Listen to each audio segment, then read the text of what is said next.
All right, 4.2, graph linear equation. So now we're going to be graphing when they give you an equation. So this first one is, the question is, which one of these points is not a solution to this equation right here? So I have 3, 4, 1 minus -4, 5, -3, and -1, -1, -2. So which one is not, no, which one is a function of these? So the easiest and really only way to do this is kind of plug and play. We're gonna first plug in 3 and 4. Remember, it is always x comma y. X comma y. And so plug 3 in for x and 4 in for y. 9 minus 4, that does not equal 7. That equals 5. So we know that this one is not right. I don't know, hopefully that x doesn't, I just mean it's not it. Now we're gonna try this one. Let's put 1 in here. 3 times 1 is 3 minus -4, so it ends up being 3 plus 4 equals 7. Boom shakalaka, I just found my answer. If you wanted to, you could go ahead and put in the others as well. Awesome. To see if those work, 3 times 5, 15, plus 9, that's not going to be 7. And then this one is -3 plus 2, and -3 plus 2 is also not 7. So we know that it's not either of these two, and we know that it is that first one. Okay, that's my first question. What's 7 plus 7? 14.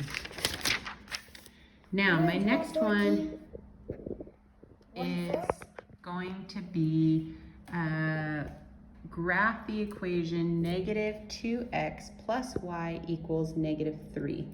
So we're going to graph this. The best way to graph something at this stage is to go ahead and put in different values. So I'm going to put in values for x, and then it'll tell me what the value of y is. So my values of x, I went ahead and just chose -2, -1, 0, 1, and 2.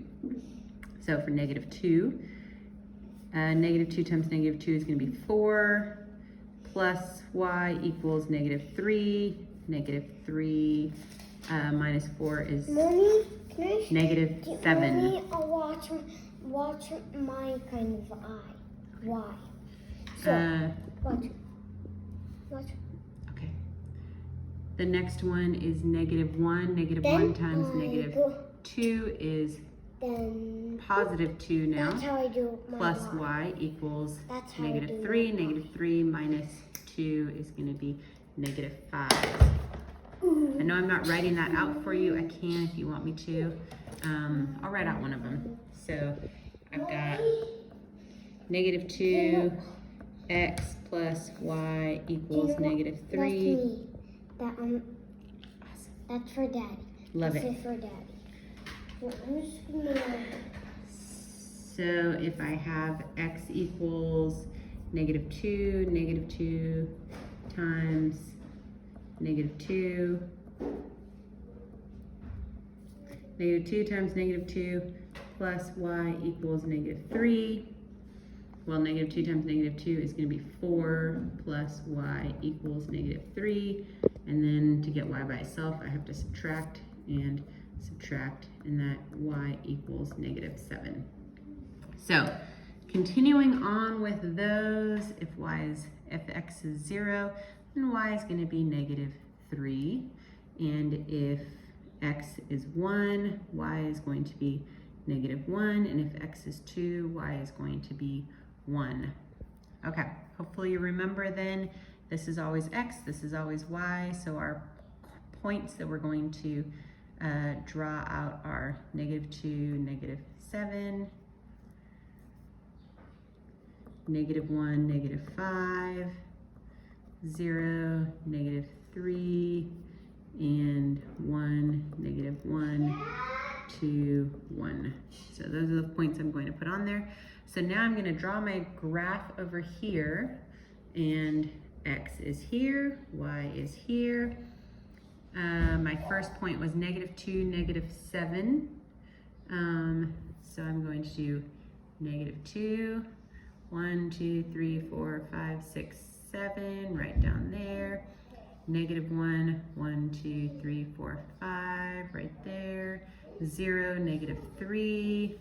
Again, you can kind of see where this is going. It's going to go over 1 and up to 1, -1, and 2, 1. Okay, so then I'm going to go ahead and draw the line because I know that it keeps going, and I could put in other numbers, and again, you can figure out what the next numbers would be. Okay, so a linear equation is an equation where the graph is a line. So this is obviously a linear equation. It's a line. You can see it's very clearly a line. It keeps going in a line in both directions. The standard form for a linear equation is just like the one that we had, ax plus by equals c. So it's not written as a function of x or y. You've got x and y both on the same side, and they equal a number. This is written in standard form. 3x minus y equals 7. This is also written in standard form. -2x plus y equals -3. So you can see standard form for all of those. Now, this next question is graph y equals 2. Wait, what? We don't have x anymore? What happened to x? In this one, it means x can be all numbers, but y will always equal 2. So if you think about that on a graph, again, we've got x and we've got y. So x can be all numbers going both directions. Y is a constant of 2. So 2. It's going to be a line that goes all the way along the horizontal x-axis, because x is going to be any number you want and y is always going to be 2 no matter what x is. So y equals 2 is a horizontal line. Based off that, what do you think x equals -1 might be? If you guessed a vertical line, you would be correct. Again, we've got x and y. That means y can be all sorts of numbers, and x is always going to be -1. So it is a vertical line that is right here along -1. Okay, my next couple of examples are graphing y equals -1/2 x plus 4. So this is obviously not in standard form anymore because standard form had x and y on the same. I'll tell you in a minute, okay? X and y are both not on the same side of the equation. When I finish this video, I'll let you. So now we've got one as a function of the other. We've got y equals 1/2 x plus 4, and it also has a stipulation. We want x to be greater or equal to 0.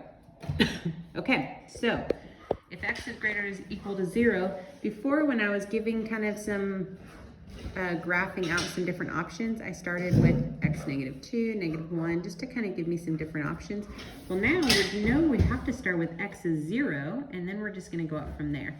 So if x is 0, y is 4. That's easy because -1/2 times 0 is 0. Y equals 4. 4 equals 4. Okay, this next one, I didn't do 1 because I didn't really want to deal with fractions. So if I do 2, guess what? Now I don't have to deal with fractions. So -1/2 times 2 is going to be -1 plus 4 is 3. So for 2, 3, now we're going to do x equals 4. 4 times -1/2 is -2 plus 4 is 2. 6. 6 times -1/2 is -3 plus 4 is 1. It's for Abby. And then -1/2 times 8 is going to be -4 plus 4 is 0. Okay, so then I'm gonna draw this. Well, notice I didn't do it exactly like I've done my others, where I go right in the middle here. Why is that? Well, I know that x is gonna be greater or equal to 0, and my y value is starting at 4, and then it goes down from there. So I can go ahead, I don't need to do anything over in this area because x is not going to be 0. Remember, I should have labeled these for you.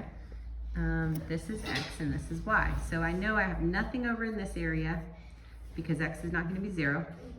Now my first point is 0, 4. 0, 1, 2, 3, 4. It's right there. My next point is 2, 3. So I'm going to skip I'm not going to do this one, but I'm going to go right here.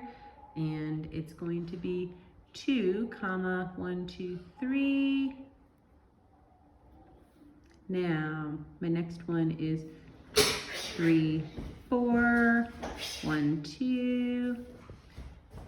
It's a good thing to label how the space that you're doing between your lines. So I'm doing just 1. Everything is 1. If it's 1, you don't always have to label it. You mostly label if you're changing it up and doing something different. But okay, so I had 0, 4, 2, 3, 4, 2, and then 6, 1, and 8, 0. So this is a line. Actually, it's a ray because it has a fixed starting point, and then it goes in a line and it keeps going. You can see it right there. You can probably figure out what the next one would be. Okay, the last thing it says is identify the range of the function. So the range is going to be what are your y values? Well, you can see from this, it starts up here at 4 and it goes down and it just keeps going down. It's never going to loop back up and go up again. So we know that y is less than or equal to 4. Always going to be less than or equal to 4. Okay, next question is in example 5, and we've got a runner who's going a distance. He is going d equals 6t, where t is the number of hours he runs in hours and d is the distance that he goes. Okay, d equals 6t is my function. I'm going to first start with my graph over here. T, we can't go negative hours, so we're going to start with a 0. And then the next one is going to be 1/2, 1 and 1.5. The reason I went ahead and did 1/2, 1 and 1.5 is because he's only going for 1.5 hours. So the distance d that a runner travels is given by the function d equals 6t, where t is the time in hours spent running. So we're not going to go more than 1.5. So if I just did 1, well then I don't quite have enough points on my graph. So looking at that, he goes for a 1.5 hour run. How far is he going to run in that 1.5 hours? We're going to start with our little graph here, 0, 0, 0.5. After 0.5, he's gone 3 miles. After 1 hour, he's gone 6 miles. 1.5 hours, he's gone 9 miles. So when doing your graph, normally we wrote the last one as y equals something x. Sx is what I wrote. Y equals sx. So this one is written d equals 6t. So in this case, the t is like the x and the d is like the y. So I'm going to go ahead and do my t here and my d there, because my d is like a y and my t is like the x in this equation that they gave me, which is d equals 6t. So d equals 6t. First one is 0, 0. If he hasn't run at all, he hasn't gone anywhere. After half an hour, he's gone 3 miles. After an hour, he's gone 6 miles. And after an hour and a half, he's gone 1 mile. Now, I started by continuing that on with a arrow. But we don't want to do that because he stopped running after 1.5 hours. So he doesn't keep going. So my function, my range, I can tell is 0 is less than or equal to D, which is less than or equal to 9. He only went 9 miles. And then 0 is less than or equal to T, which is less than or equal to 1.5, because he went for 1.5 hours. The next thing that it asked me is, say this runner plans to run 12 miles. Graph the function and identify its domain and range. So now we're going to have the same guy go up here, and he's going to keep going until he gets to 12 miles.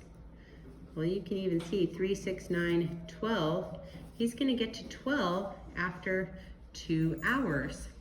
So now my domain and range is 0 is less than or equal to D, which is less than or equal to 12, and 0 is less than or equal to T, which is less than or equal to 2 hours.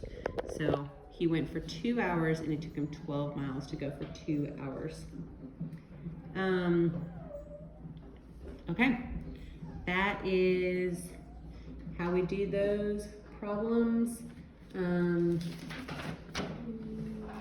Hopefully you understood everything we talked about there.